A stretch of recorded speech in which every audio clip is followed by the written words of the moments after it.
हमें बताएं, क्या आप मसीह हैं?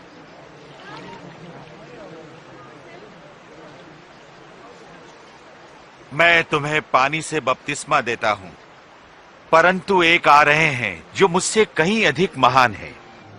मैं तो उनके जूतों के बंधन खोलने लायक भी नहीं। वे तुम्हें पवित्र आत्मा और आग से बपतिस्मा देंगे। उनका सूप उनके हाथों में है, ताकि वे गेहूं को भूसी से अलग करके अपने खत्ते में रखें।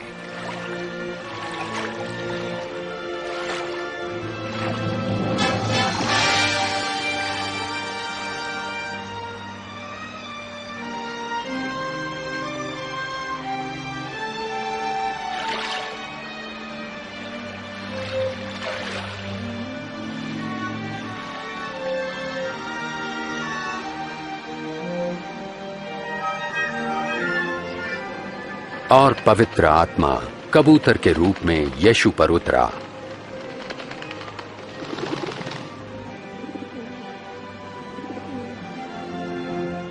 और स्वर्ग से आवाज आई, तुम मेरे प्रिय पुत्र हो, मैं तुमसे प्रसन्न हूं।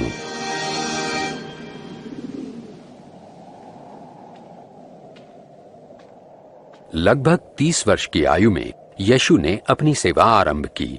पवित्र आत्मा से परिपूर्ण यीशु यरदन से लौटे। आत्मा से प्रेरित वो 40 दिन तक बयाबान में रहे, जहां शैतान उनकी परीक्षा करता रहा। इस बीच उन्होंने कुछ नहीं खाया।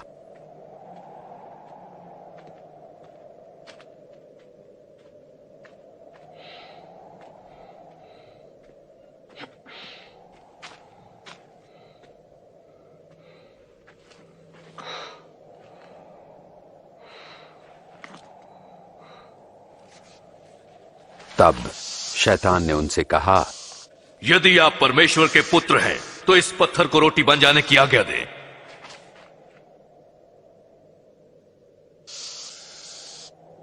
ये लिखा है, मनुष्य केवल रोटी ही से नहीं पर परमेश्वर के हर वचन से जीवित रहेगा।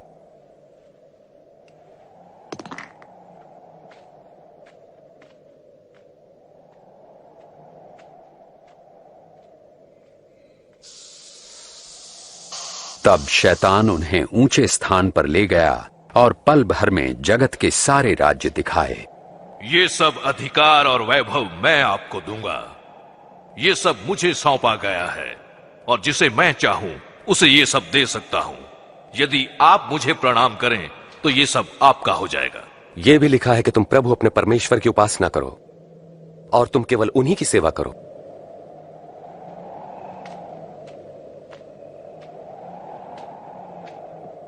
फिर शैतान उन्हें यरूशलेम आराधनालय के गुंबद पर ले गया।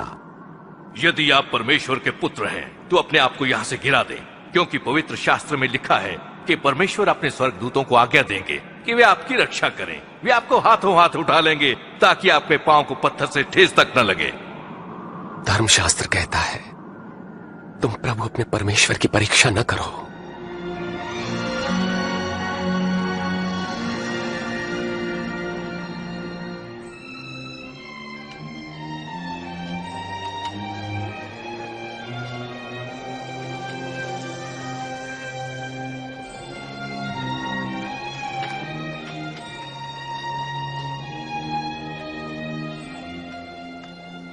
फिर यीशु नासरत आए, जहां वो पले बढ़े थे।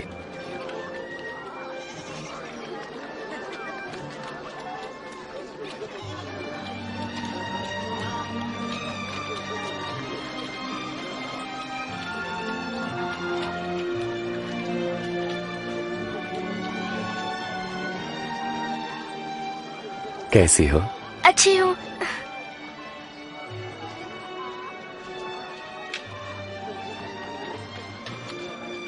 सब्बत यानी विश्राम के दिन नियमानुसार वे आराधनालय गए।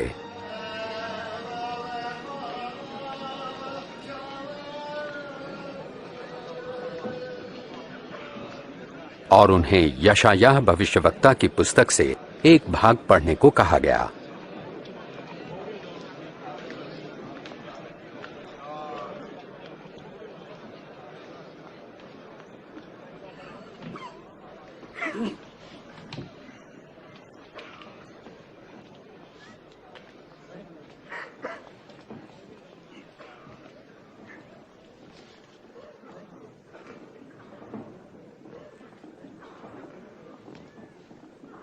परमेश्वर का आत्मा मुझ पर है, क्योंकि उन्होंने मुझे दीनों को शुभ संदेश सुनाने के लिए चुना है।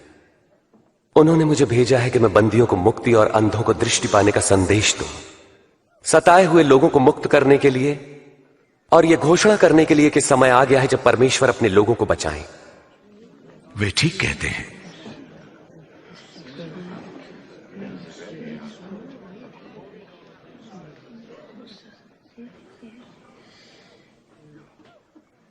आज धर्मशास्त्र का यह लेख पूरा हुआ, जैसा तुमने अभी सुना। क्या परमेश्वर का वचन सच्चा ठहरा? ये प्रतिज्ञा तो केवल मसीह ही पूरा कर सकते हम हैं। कैसे जानेंगे? निस्संदेह तुम मुझसे ये कहावत कहोगे, वैद्य जी स्वयं को चंगा करो। तुम मुझसे ये भी कहोगे, अपने शहर में भी वही करो जैसा हमने सुना आपने कफरनहूम में किया। मैं तुमसे कहता हूं कि कोई भी भविष्यवक्ता अपने शहर में सम्मान नहीं पाता।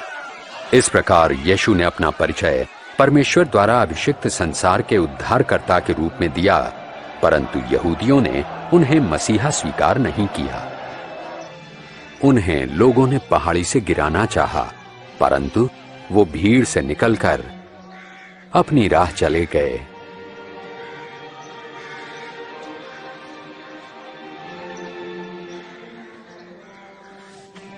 और गलील के नगर कफरनहूम पहुंचे।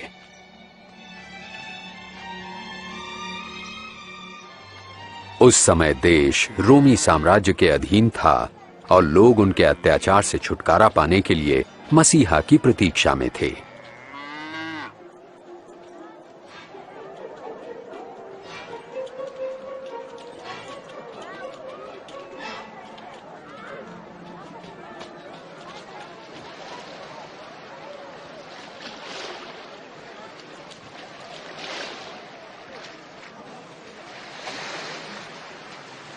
तुम्हें शांति मिले।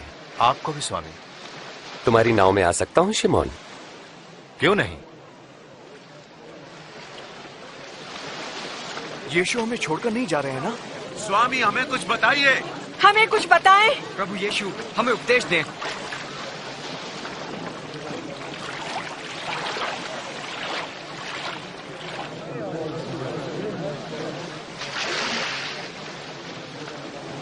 एक बार दो व्यक्ति प्रार्थना करने मंदिर गए।